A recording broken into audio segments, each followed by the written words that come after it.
Assalamualaikum warahmatullahi wabarakatuh. Saya Zakia Tunisa, saya dari kelas A. Saya akan mempresentasikan materi tentang model bisnis e-commerce. Yang pertama-tama, saya akan menjelaskan tentang bisnis model. Bisnis model adalah suatu set aktivitas perencanaan yang didesain untuk menghasilkan profit dalam perusahaan, atau secara tidak langsung menjelaskan bagaimana cara perusahaan mendapatkan keuntungan. Biasanya kita sering mendengar tentang bisnis plan. Bisnis plan ini menjelaskan bisnis model perusahaan tersebut. Lalu e-commerce di bisnis model ini dilihat dari penggunaan dan kualitas web dan internet. Sehingga dapat kita jelaskan jadi mengapa bisnis model itu sangat penting bagi perusahaan, karena dalam konteks bisnis perusahaan harus paham apa selling idea yang mereka tawarkan, atau secara tidak langsung hal yang unik pada mereka yang harus bisa dideskripsikan.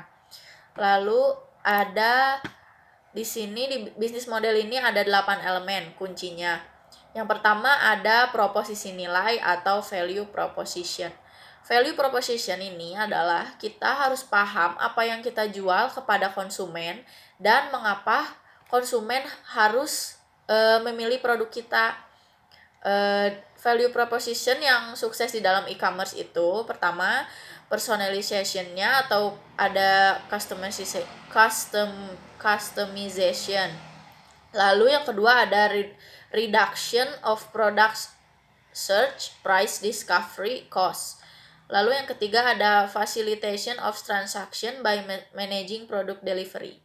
Lalu di sini yang kedua ada model pendapatan. Model pendapatan di sini jadi bagaimana nantinya perusahaan akan menghasilkan pendapatannya, menggeneralisasikan keuntungannya dan menghasilkan tingkat pengembalian yang besar pada investasi. Lalu di sini ada tipe model pendapatan. Yang pertama ada advertising revenue model. Advertising revenue model itu model pendapatan bagi e-commerce yang didapat dari iklan. Lalu yang kedua ada subscription revenue model. Itu merupakan model yang didapat dari e-commerce yang didapatnya dengan metode berlangganan. Lalu yang ketiga ada transaction fee revenue model. Ini merupakan tentang model pendapatan yang didapatkan dengan menerapkan biaya transaksi. Lalu yang keempat ada sales revenue model. Sales revenue model merupakan model pendapatan dari e-commerce yang didapat dari penjual produk. Lalu yang terakhir ada affiliate revenue model. Affiliate revenue model ini pendapatan dari e-commerce yang didapat dari kerjasama dengan pihak lain. Jadi dengan perusahaan lain gitu. Lalu yang ketiga ada peluang pasar. Peluang pasar adalah seberapa besar cakupan pasar yang dapat kita layani pada ukuran pasar yang besar. Dalam hal ini kita harus melihat dari dari potensial konsumen yang ada pada market space yang kita tangani. Lalu yang keempat ada lingkungan persaingan. Lingkungan persaingan ini jadi kondisi beberapa perusahaan dengan menjual produk serupa terdapat pesaing langsung, yaitu pesaing dengan produk serupa yang langsung melawan perusahaan. Pesaing tersebut tidak langsung, yaitu produk lain namun potensial dalam menyerang perusahaan. Biasanya dipengaruhi oleh jumlah dan ukuran pesaing aktif, lalu pangsa pasar masing-masing pesaing, lalu ada keuntungan pesaing dan harga pesaing. Lalu elemen kelima ada keunggulan bersaing. Keunggulan bersaing ini merupakan hal yang unik yang dimiliki suatu perusahaan yang tidak dimiliki oleh perusahaan pesaingnya, begitu. Lalu elemen keenam ada strategi pasar. Strategi pasar ini biasanya dimiliki perusahaan untuk memenangkan persaingan dengan perusahaan pesaing. Lalu yang elemen ketujuh ada pengembangan organisasi. Di sini pengembangan organisasi jadi langkah perusahaan untuk memperluas cakupan bisnisnya. Lalu yang kedelapan ada elemen terakhir ini pengelolaan tim. Maksudnya jadi pengelolaan anggota tim dalam perusahaan tersebut gitu. Jadi 8 elemen ini yang mempengaruhi itu wajib dipahami oleh setiap pelaku usaha ketika mereka membuat bisnis model. Kenapa? Karena bisnis model yang baik dapat membuat perusahaan bisa lebih maksimal mendapatkan profit mereka di pasar. Karena kalau melihat elemen-elemen tersebut, semuanya adalah kedelapan-delapannya itu semuanya poin inti perusahaan ketika akan membuka bisnisnya gitu. Lalu di sini ada kategorisasi e-commerce. Kategorisasi e-commerce ini untuk kategorisasi e-commerce ini beberapa sumber memang menyebutkan berbeda-beda. Dalam pengelompokan ini kita lihat ada 2 pengelompokan besar. Yang pertama ada berdasarkan sektor dan berdasarkan teknologi. Berdasarkan sektor itu contohnya B2B. Nanti saya jelaskan di slide selanjutnya B2B itu seperti apa dan apa. Kemudian yang kedua ini berdasarkan teknologi yang dipakainya. Jadi contohnya itu e-commerce dalam satu sektor bisa memiliki bisnis model serupa dalam satu perusahaan, bisa juga memiliki banyak bisnis model. Oh ya, di model bisnis e-commerce ini ada contohnya. Misalkan ada perusahaan yang memiliki toko offline. Lalu perusahaan yang hanya memiliki toko offline itu dia hanya akan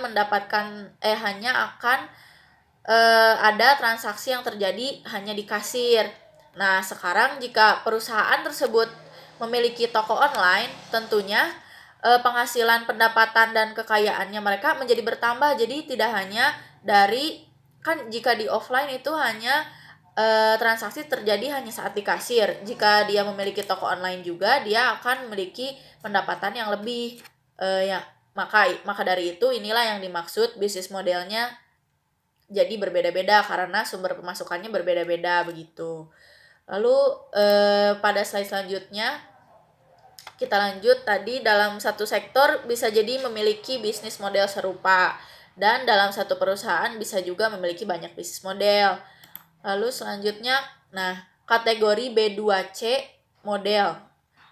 Kategori B2C model ini yang pertama ada portal, kedua e-tailer, ketiga konten, ketiga content provider, keempat transaction broker, kelima market creator, keenam service provider, ketujuh community provider. Lalu kategori B2B model. Net market, sini tuh ada net marketplace ya. Pertama ada e-distributor, e-procurement, exchange, industry consortium. Itu tuh yang B2B tadi. Lalu di sini ada juga private industrial network. Private industrial network itu ada model B2C penjual. Ini tuh versi online penjual tradisional. Model pendapatannya penjualan, variasinya virtual pedagang, bisnis offline dan online, katalog penjualan, produsen langsung. Lalu ada juga model B2C yaitu penyedia konten. Di sini yang pertama konten digital di web, contohnya berita, musik, video. Lalu ada model pendapatan, contohnya misalkan yang berlangganan itu membayar per download iklan, biaya afiliasi rujukan. Lalu ada juga yang terakhir itu variasi. Variasi itu contohnya pemilik konten, sindikasi, agregator web. Nah, lalu ada juga model B2C broker transaksi. Nah, ini itu proses transaksi online bagi konsumen. Primer proposisi nilai, hemat waktu, dan uang. Jadi jika dilakukan proses transaksi online bagi konsumen ini, primer proposisi ini nilainya hemat waktu dan uang gitu. Terus ada pendapatan model, yaitu biaya transaksi. Terus ada industri menggunakan model ini, jasa keuangan, travel service, penempatan kerja layanan. Lalu ada model B2C pencipta pasar. Ini tuh menciptakan lingkungan digital di mana pembeli dan penjual dapat bertemu dan bertransaksi seperti misalkan COD. Contohnya ada Priceline dan eBay. Lalu ada model pendapatan biaya transaksi. Lalu ada model B2C penyedia layanan. layanan online, contohnya Google, Google Maps, Gmail, dan lain-lain. Lalu ada proposisi nilai, contohnya berharga, nyaman, menghemat waktu, alternatif biayanya rendah. Untuk penyedia layanan tradisionalnya juga bagus gitu. Lalu ada model pendapatan. Nah, contohnya itu layanan penjualan, biaya berlangganan, pengiklanan, penjualan pemasaran data. Lalu ada juga model B2C, penyedia komunitas. Model B2C penyedia komunitas ini menyediakan layanan online di mana semua orang dengan minat yang sama dapat berinteraksi, berbagi konten, dan berkomunikasi. Contohnya Facebook, LinkedIn, Twitter, dan lain sebagainya, masih banyak lagi. Lalu ada model pendapatan seperti halnya hybrid, menghubungkan iklan, berlangganan, berjualan, biaya transaksi, biaya afiliasi. Lalu di sini ada nilai-nilai industri. Nilai industri ini mengatur kegiatan yang dilakukan pemasok, produsen, pengangkut, distributor, dan pengecer yang mengolah bahan mentah menjadi produk dan jasa. Lalu yang kedua ada internet, mengurangi biaya informasi dan biaya transaksi. Yang ketiga ada meningkat bekerja dengan efisien, penurunan biaya, harga, menambahkan nilai pada konsumen. Lalu ada di sini ada rangkaian nilai perusahaan. Rangkaian nilai perusahaan ini kegiatannya melibatkan perusahaan dalam pembuatan suatu produk dari bahan mentah. Yang kedua, setiap prosesnya memiliki nilai gitu. Yang ketiga, efek internet. Pertama-tama meningkatkan kerja efisiensi, produk yang bervariasi, lalu koordinasinya juga tepat dan tiap-tiap sesuai dengan rangkaian. Lalu yang terakhir ada nilai jaringan perusahaan. Nilai jaringan perusahaan ini ekosistem bisnis terjaring, menggunakan teknologi internet untuk mengkoordinasi antar partner bisnis. Lalu yang ketiga, mengatur supplier perusahaan beserta produksinya dengan sistem manajemen berbasis internet. Cukup sekian dan terima kasih presentasi materi tentang model bisnis dalam e-bisnis dari saya. Wassalamualaikum warahmatullahi wabarakatuh.